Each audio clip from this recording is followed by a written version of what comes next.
Hello, everyone, and welcome to As the Skeleton Key Turns. I am your host, Gray, joined by the lovely Christina, and today Hello. it's going to be murders. That's right, not a murder mystery. We're not asking you to go on a train and solve a murder mystery. This is not Clue. I am not Professor Plum, right? But with that being said, how many of you have watched and adored crime documentaries? How many of you have been like, ooh, I like that murderer? Well, then you're in the right place because guess what? We like murderers. Not only are we spooky, but we also like crazy people. We're not crazy, but Yes. well, I don't know. I'm speaking for one of us. We're not crazy. I am certified. Well, uh, we would be in an insane asylum. Let's put it like that. We would definitely be in an insane asylum if we were in the 30s, 40s, because you know life. But anyhow, um, yeah. So today's episode is on murderers, specifically two very famous murderers. Um, One being holy batshit crazy Batman. The other being you look like a snack. I might eat you later. So, I mean, it's not wrong. It's not wrong that the other one is you look like a snack. I might eat you later, and the other one is definitely holy canoodle. She's batshit crazy, Batman. But yeah, so we're gonna start out with Christina here, and of course, as always, make sure you like, comment, and subscribe to us. YouTube is being worked. Also, we are looking at a partnership with a company. So soon you might hear and see on our page and here in our podcast. So do note that. That's going to be pretty exciting. Um, Yay. we'll go into more detail on that much later when it does come about. But if you have any questions about that or you want to know anything about that, please just let us know. And if you want to sponsor us, any ghost hunting people out there, if you have a company that makes parabolic mics or EMF detectors or hear me out, if you make homemade Ouija boards, just let us advertise for you. We would love to help you and you help us and we're all happy like one big family. No, I'm not fucking Barney, but you know, whatever. Anyways, let's get it started. Christina, kick us off with our very beautifully crazy murder. Yeah. Yeah. So I chose to talk about Aileen Wuornos today. And yeah, so her full name was Aileen Carol Wuornos, and she was born in 1956 in Rochester, Michigan. She had a rough go of it as a young person. Um, a lot of neglect and instability, abandonment, um, just a lot. She went through quite a lot as a young person, and she found herself prostituting. Um, and she made her way from Michigan all the way down to Florida. So actually her crimes were committed in this very county and in the surrounding counties. So that's why I kind of chose her, cuz she speaks to me a little bit. And so all of this stuff took place in the late 80s to 1990. So Groovy, baby. Oh, seven, wait, no, Groovy's the yeah, 70s. Shit. Yeah, same fucking principle. You seven all were doing men. drugs. Right. Yeah. 7 men were killed in this surrounding area here. So she was a grifter, always on the move, always, like I said, prostituting, homeless, hopping from couch to couch, just doing what she could to survive. And a lot of these bodies were found in wooded areas along rural roads. So she absolutely chose where she was going to put these bodies, places that you wouldn't just come across them. But she shot them all with a 22 caliber handgun. So that's how they kind of linked everything back to her. One of the things about her though is she always maintained that she murdered in self-defense. So she would pick up these guys and um they would try to assault her. Yes, I know she's a prostitute, but I mean, you don't have to assault people. You could just do Correct. what you're doing and go about it, right? So she became very anxious and paranoid, and after the first time, it just rolled on from there. Now, the prosecutors down here painted a different story for her and said that she was robbing people and then they ended in murder. So, Oh, there's a lot of contradiction between what she says and what they said. right. Right. So, there was a lot of disappearances. Obviously, the men were, missing. Missing cars, personal items, paper trails, stuff like that. Then they basically tracked her through pawn slips, license plates, signatures. I think it was the signature that actually got her busted at the end of everything. And then there was her girlfriend. So she had a girlfriend that she was with for quite a while. Very turbulent relationship, but she ended up turning on her girlfriend. Oh, shit. And yeah, she kind of helped with the investigation and was able to get Aileen to confess to her crimes. So she was used, against her. So they finally arrested her in 1991. She was at a bar in Port Orange, which is kind of far away from this area, but she was at a place called The Last Resort. It's a biker bar. And the undercover police kind of hung out there and was talking and trying to get some information on her. And the actual thing that they arrested her wasn't for the murders. It was for an outstanding warrant that she had from 1986 for carrying a concealed weapon. But they used that to hold her and create this whole investigation. The first victim, Richard Mallory, a lot of his items was found in a local pawn shop. So that was kind of where the signature came in. Um, so they built the case and she was convicted of murder and sentenced to death. So she they kind of drug this out for a long time. And at the end, she said that she was tired and she was ready to go. She was just tired of this life. So in 2002, she was executed by lethal injection. And there was a lot of people there when she was executed. A lot of people there. But she's definitely has mental illness, a lot of trauma, a lot of stuff like that.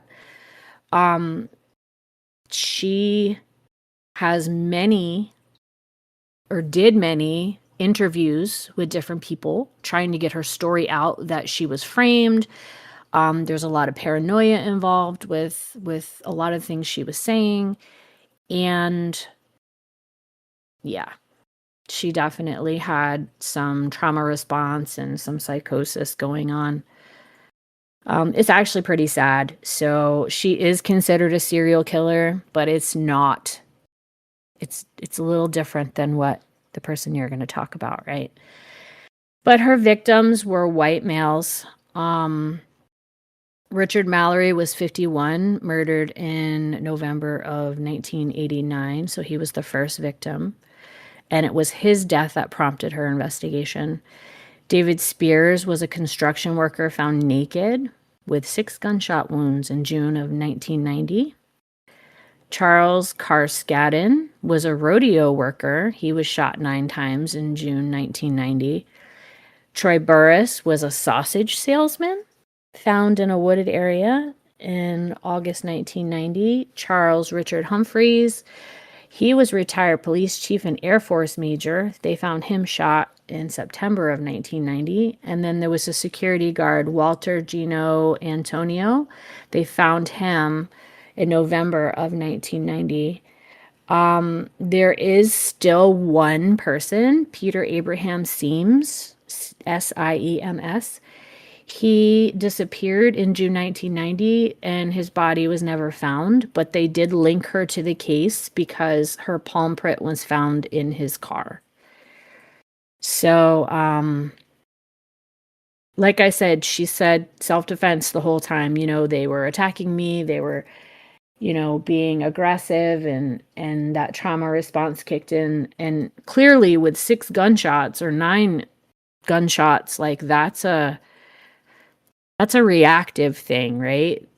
Oh yeah, absolutely. In my opinion, but she did later confess to killing them for money. But I mean, who knows, right? Like she was so, Mhm. so sick.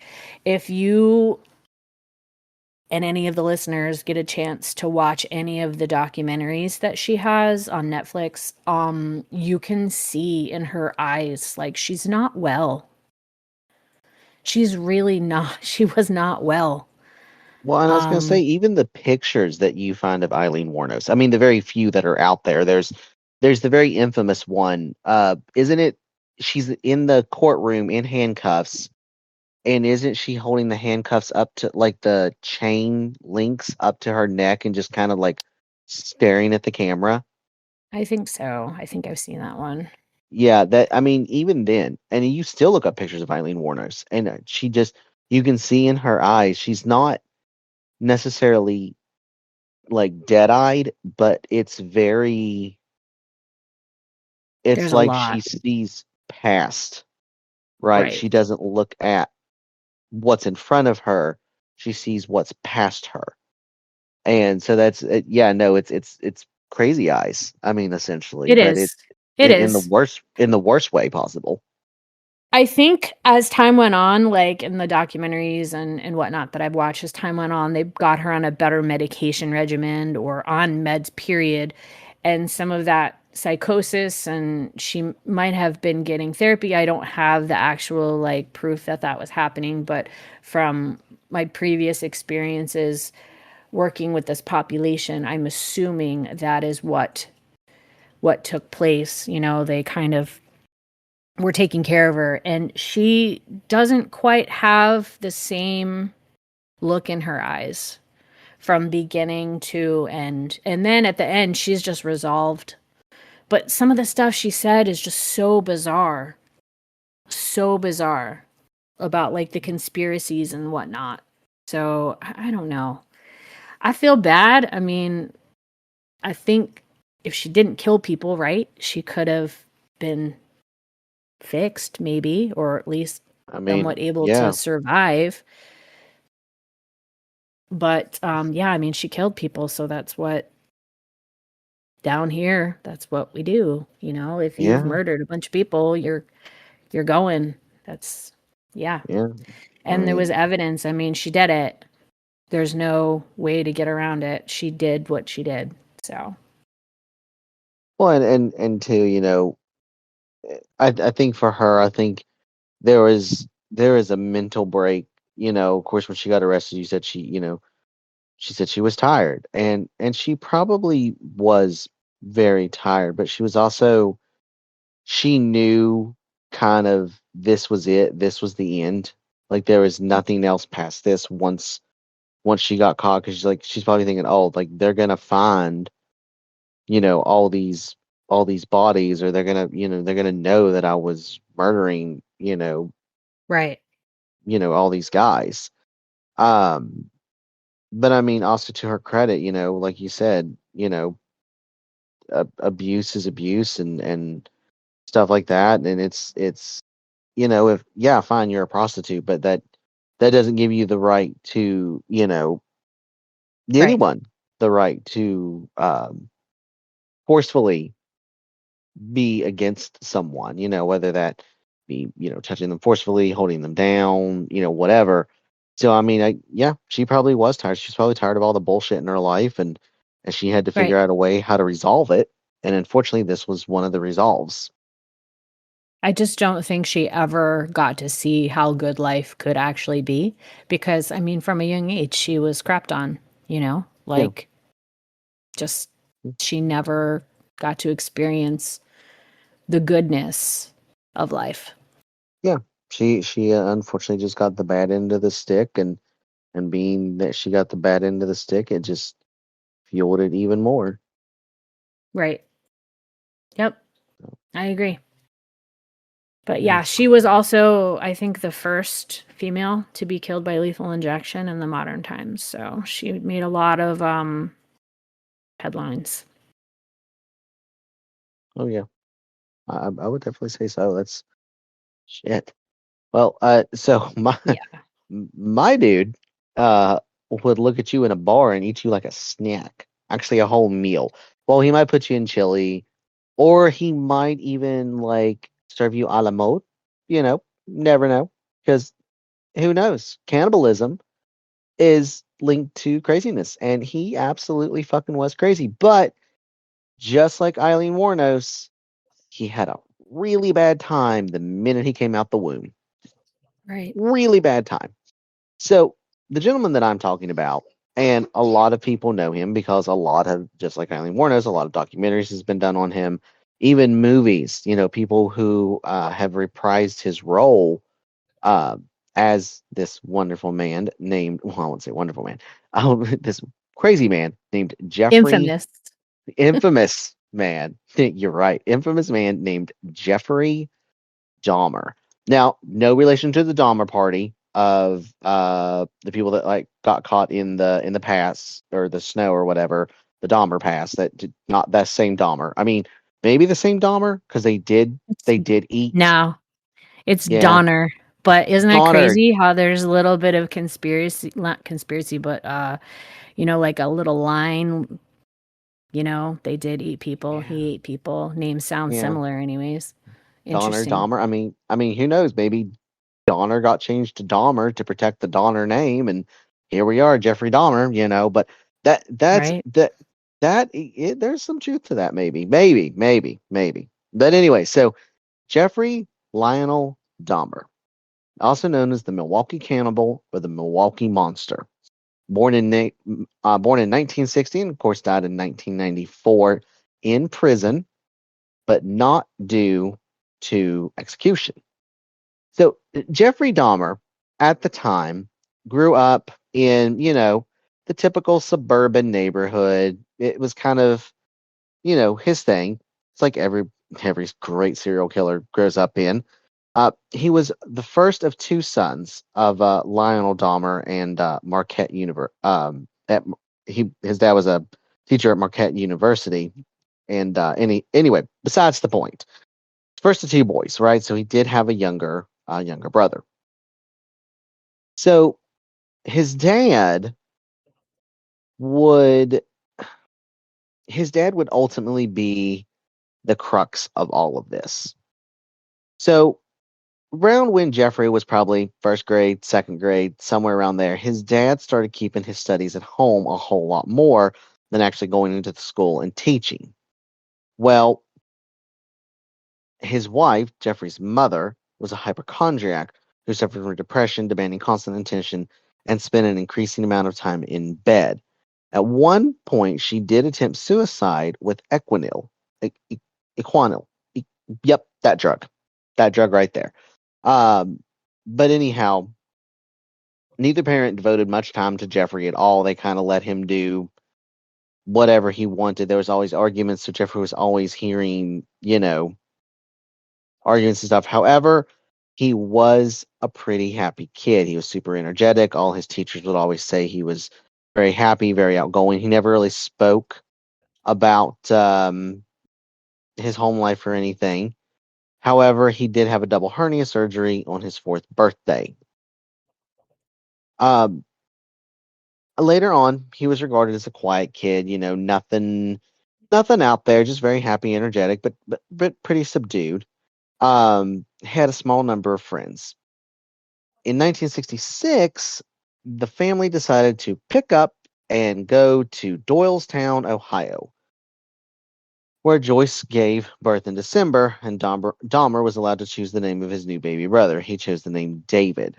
The same year, Lionel earned his degree and started working as an analytical chemist in Akron. So now we're going to fast forward a bunch of years, and we're not even going to concentrate on the rest of his early life because it was filled with Dahmer being almost abused mentally, but yet Mm-hmm. not. It was a very fine line from elementary to middle. But now we're going to move a few years ahead to 1978 when he was in high school at Revere High School. Okay, he was seen as an outcast. He was seen as someone who everyone picked on. He was the butt of all the jokes. And he started drinking whiskey in high school to help himself cope. So he started an Mm-hmm. alcohol addiction. And his classmates would always ask him why he drank it. And he goes, he pretty much would say, it's my medicine. And to all those out there that don't want to buy natural buy medication, I perfectly understand. If alcohol is your medicine and that is you, and I don't judge you. We all go through tough times. But I get it. He's started going through a lot in high school. Of course, I'm pretty sure the majority of us were bullied in high school. And if you weren't and you were one of the bullies, then I'm gonna fucking kick you in the shins. I'm only tall enough for that. Not tall enough to actually reach your face, but I will kick you in the shins. You ever heard of an ankle biter? I'm the one. So, but anyhow, um, when he reached full puberty, he realized he was gay. He didn't want to tell his parents, and in his early teens, he had a brief relationship with another teenage boy, although they never really did anything. It was just him figuring himself out, which happens. When he was about 16, Dahmer conceived a fantasy of rendering, oh, I wrote this down weird, of rendering unconsciousness a particular male jogger he found attractive, and then make sexual, make him a sex doll. Essentially, let's just put it like it is. He wanted to make this jogger pass out because he found him super hot, super attractive, and literally just wanted, what is that kink? CNC? CNC, consent, non-consent. Right? That's essentially what Jeffrey was fantasizing on at this point. Of course, one occasion, Dahmer did conceal himself in the bushes with a baseball hat to lie in wait for the man. However, the jogger did not pass on this particular day, and Dahmer later admitted this was his first attempt to attack and render an individual submissive to him. So he had a very strong, twisted Dom presence in his mind, or theory, or fantasization of this in his mind. Well, fast forward a few years, and now he's moved to Milwaukee, right? So he's in Milwaukee, he's doing his thing, and this is where it gets interesting.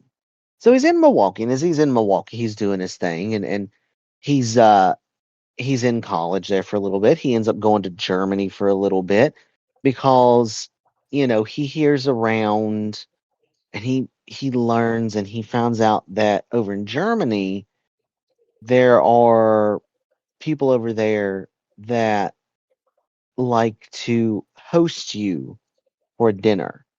But it's not the dinner where you're going to come over and I'm going to cook you a wonderful meal and then we're going to laugh, be jovial, and have a good time. No, these people were cannibals.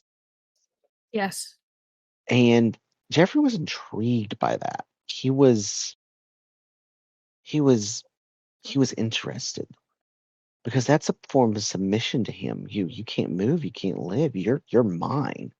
That's how Jeffrey thought of it, right? Well, after he gets back from Germany, of course he was never eaten, right? Because he comes back from Germany. Starts going to the gay clubs, the underground gay clubs, because back then, being gay was very frowned upon still. At the time, and it was a very hidden taboo of his time. Well, he went to the gay clubs and he started meeting these men, and these young men, 18, 19 years old, and to him they were his boys. They were his love boys, and so he would lure them back to the apartment and essentially try to recreate what he knew about in Germany. And he recreated it a handful of times. I think his total victim count was 10, 10 victims or 9 victims. Regardless, it was still a high a high number of victims, and he didn't Yeah. kill just in Milwaukee. He killed he lived in a little sub place called Oxford, which was his apartment complex as well, the Oxford Apartments. But besides the point, still killed a lot of people. What went through Jeffrey Dahmer's mind? There's an interview. I'll have to find it. There's an interview where someone sits down with him and asks him, "What went through your mind as you were killing these young men?" And Jeffrey just looks at the interviewer and he goes, "They were mine. They're not yours. They were my boys. That they're Wow. my property." So Jeffrey didn't even look at it as a human stance. He looked at it as property, not just normal property, but you didn't touch his boys. You didn't talk to his supposed, killings, right? And that's who Jeffrey was. He's very, very protective.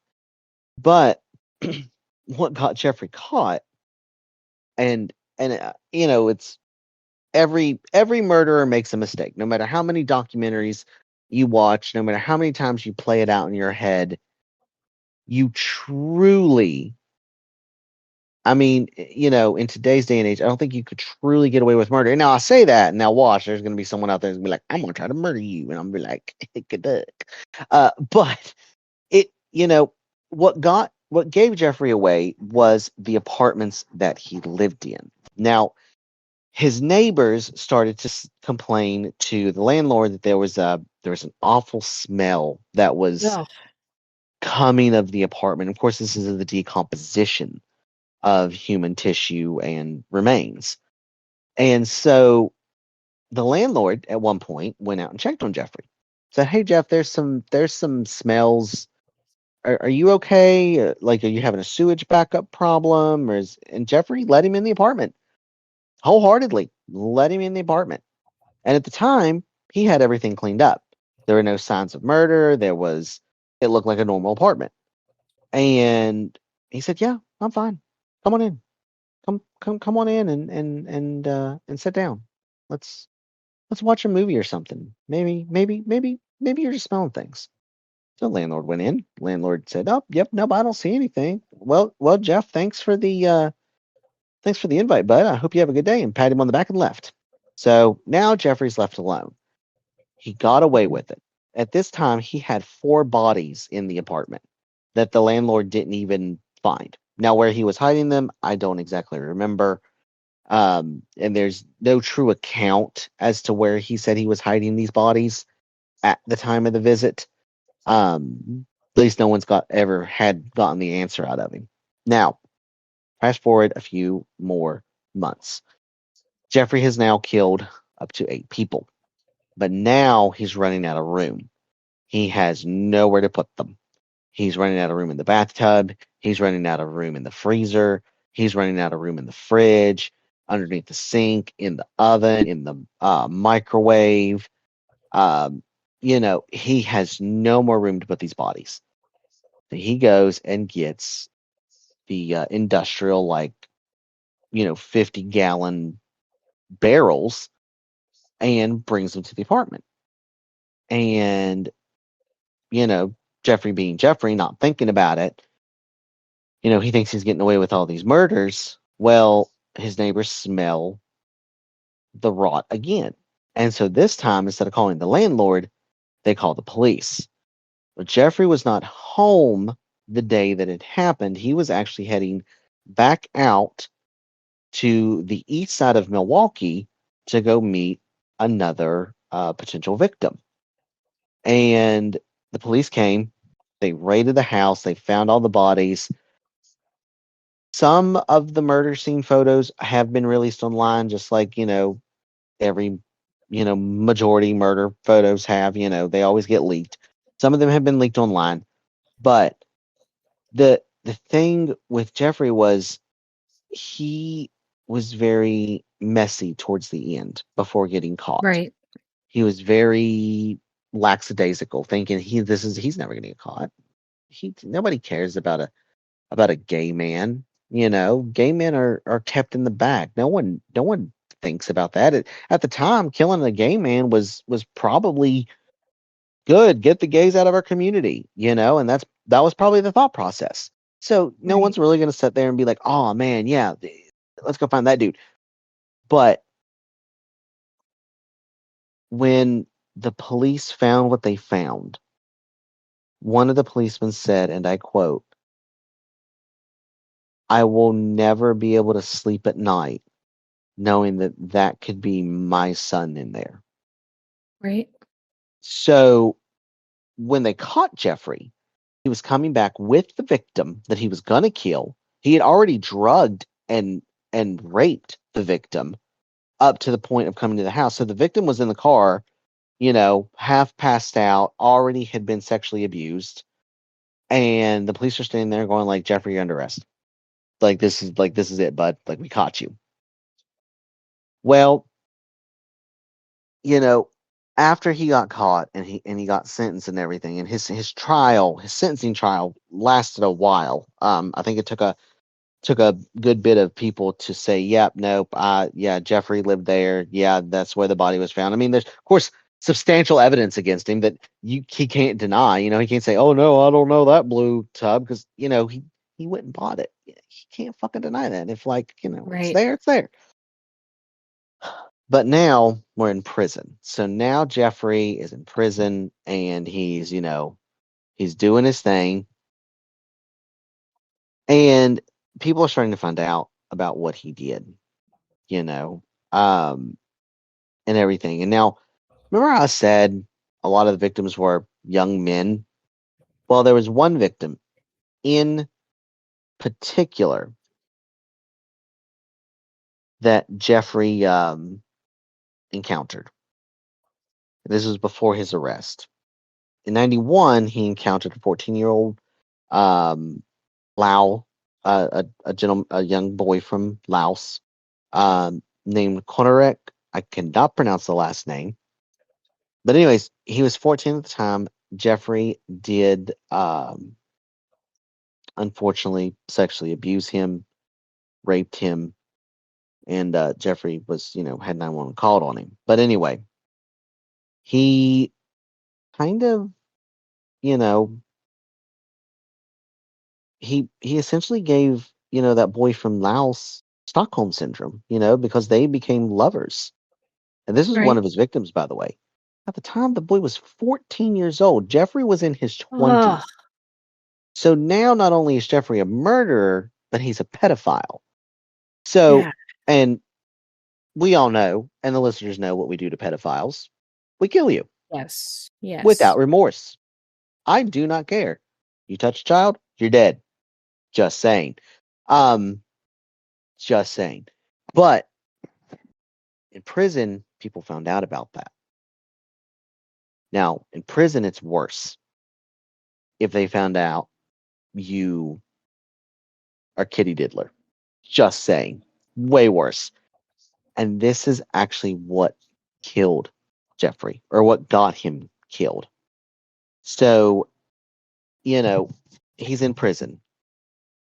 In 1994, this was the year that he died or was killed in the prison system. From what the accounts can recall, it was a normal morning, and it was early in the morning, normal. He had already had breakfast, everything like that. And he was just on his way to, go outside when the cells opened up. A bunch of prisoners dumped him, beat him so unmercifully that until he got to the hospital morgue, he was not recognizable. The prison guards actually didn't know who had gotten beat. So this murderer, here's the thing: he was never truly labeled a serial killer until after sentencing and after his death. So he was just known as a murderer, a mass murderer in Milwaukee. But he was never labeled a serial killer. And I still believe to this day there are more than what is out there. I mean, he's had interviews and stuff. You can see old interviews of him talking to people, and I think a reporter has even asked him, how many people did you actually kill, Jeff? And he goes, I can't tell you that. I'm in prison. I can't tell you how many people I've killed. Well, Jeff, you're not winning anything here. You got nothing to lose. Like, just tell us. Right. But Like I think it's more than what we know. I think maybe there's a he didn't whole know. Like, maybe he went into this whole like zone, Like maybe he has like he switches and he's in that whole process of the thing that's going on and he's what's the word? Oh my gosh. schizophrenic. Yeah. No, No. like Um. Yeah. dissociating like in the moment. Yeah. He disassociates and just kind of zips out, and he's just his body's, his subconscious is going through a routine, for him, and he just ignores it. Right. His forethought says, "Nah, I'm gonna peace out. I'll catch you later." Right. But no, I mean, honestly though, I think that is one of him and Eileen. I mean, they're very twisted killers. But I think what makes him incredibly dangerous is that because of his dad, right, and because of the rough life he grew up in, I think he knew a little bit of chemistry. So he knew how to subdue his victims very quickly without using roofies or without using alcohol. Or he would mix, the drugs in the alcohol and bada bing, bada boom, here you go.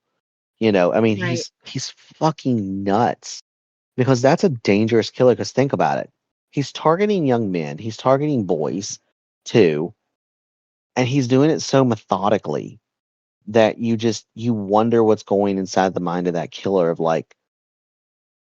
w- like it's got to be a sexual gratification thing for him, 100%. But it's just, Right. what the fuck, Jeff? What the Right. Like he actual just fuck? so he definitely had mental illness right from the start, right? So Yes, um I read somewhere that he would mutilate animals. Is that correct? yes, he would mutilate animals, um as a gratification to see the blood. Right. Wow. So yeah, And he's from all accounts, he was very like shy and nice and all that stuff, but he just had this weird thing going on in his head where he needed to eat people and have sex with their bodies. yeah, I'll never understand that one. But Me that's neither. serial killers, Mm-mm-mm. man. Yummy. So his mom, with the suicide attempts and all that stuff, she clearly had a lot of mental illness, when he was young. So could that have been passed on to him through his genetics, and then just the life that he lived with her and the attempts and whatnot kind of shaped him? I mean, Who knows? who knows? I mean, here's the thing, and I don't understand genetics very well, right? I've never. I mean, there's genetic heart diseases and genetic um, illnesses that do get passed down. And Right. depression is a chemical imbalance in the brain, and so to say that maybe with her depression and her attempts, I wonder if the genetic that he got was her like her murderous side, right? Because she had tried to attempt several times. She Right. attempted several times to try to kill herself. So I wonder if the genetic he got passed down to him was a split from that to where it was not so much the depression, but also too the alcohol taking effect because alcohol is a downer Right. in the drug world, right? So I just wonder if maybe he accelerated or woke up the the tension of murder and suicide and depression. So I wonder if maybe that was something genetically passed down to him that Right. he just couldn't fight. Yeah. Yeah. Definitely definitely not well. No, not at all. But on that note, They tore down the building, right? Because there was people. yes, yes, they tore Yeah. down Jeffrey's apartment. They tore it down. I want to say no, a year after the initial discovery and uh the case. So I think it was a year and a half after, actually a year and a half after Jeffrey was caught is when they tore the whole building down because it's just giant biohazard. There's Right, nothing of you can do. course. They could never remove a smell. Well, that and the people were really, because people do that, they flock to serial killers and stuff like that. And people wanted to be close to that. And then the victims' families were like, no, we're not, no, like we can't have this building here. So didn't they turn it into a park or something? Yes, that they Yeah. did. So Man, crazy. oh, it's a park, but it's a vacant, fenced in, empty lot as of Oh, 2026. It was torn down in 1992. they need to do Jeez. something there, a Yeah, to like, positive something. yeah. So I just wonder the energy of that place. I just wonder the energy of that lot. Like just to stand in it and just, I'm sure it's a vile, like, and just, I don't know. I don't know. Mm, Because, I mean, here's the thing. I wouldn't say a vile energy, but probably a vindictive energy for all those victims that were brought there and killed. So it's got to be. Ugh, I'm good, but I would love to see it. I'd love to go and see it, just out of stupid curiosity. I just got to shout out the Netflix series that did Dahmer, the actor that portrayed him. Oh my God, he did an amazing job. I'm just Ross saying. Lynch. It was the guy from American Horror Story. Wait, that wasn't Ross Lynch. I thought Ross. Oh no, Ross Lynch. Evan Peters. Okay, yeah. Because there's two of them. There's that one, Evan Peters, and then there's Ross Lynch, who also portrayed Dahmer as well. Yeah, I think Um, there's more than one, but this one I'm talking about is the one, I guess it's called Monster, right? yes, yes, yes, yes, yes, yes, yes, yes. Yes, Monster, the Jeffrey Dahmer story. Gosh, I want to watch that again. Absolutely. It was. Absolutely. I Of course they take liberties with it, it's not straight to the story. They do what they need to do, so Yeah. to make you watch it, right? Oh, yeah. But the acting was just phenomenal. Absolutely wonderful acting. Yeah, I absolutely agree. The documentaries too on Dahmer is oof, oof. So, so good to watch. And even Eileen Wuornos is really good to watch too. Her Oh man, documentary. it is. Like it just gives me goosebumps just watching her. Oh, I agree. I absolutely agree. But on that note, uh, ladies and gentlemen, uh, I do have to say thank you for listening. Thank you for tuning in again. Of course, we have our most recent podcast releasing this Friday night at midnight. Please don't forget that, and everything like that. So please tune in. Be on the lookout for our YouTube. Be on the lookout on our Facebook, our TikTok as well. For those engaging on our TikTok, thank you so much for sharing, reposting, favoriting. If you comment, thank you for commenting. We absolutely adore it. Uh, Also, along with YouTube, the Discord that we are recording on should I'm slowly working on it because I'm making it a whole platform community. So hopefully soon I will have the true Discord link up and running, and you all will be able to, and it'll be on TikTok, it'll be everywhere. You can find us and come to our Discord and join us, join in the talks, join in the fun, and who knows? One day you all might be a guest, and we would love to hear your stories, or if you have stories of the occult or of murders of anything weird or spooky, then absolutely hit us up. Um, but yes. Oh, and another side note. The movie that you had suggested me to watch, what was it? The one based on the TV show. Um A Late Night uh with the Devil. Late Night with the Devil. Freaking amazing. One of my favorite movies. Now, it is so fucking good. I am rewatching it at some point in time because it is, if you all haven't got the chance, watch Late Night with the Devil.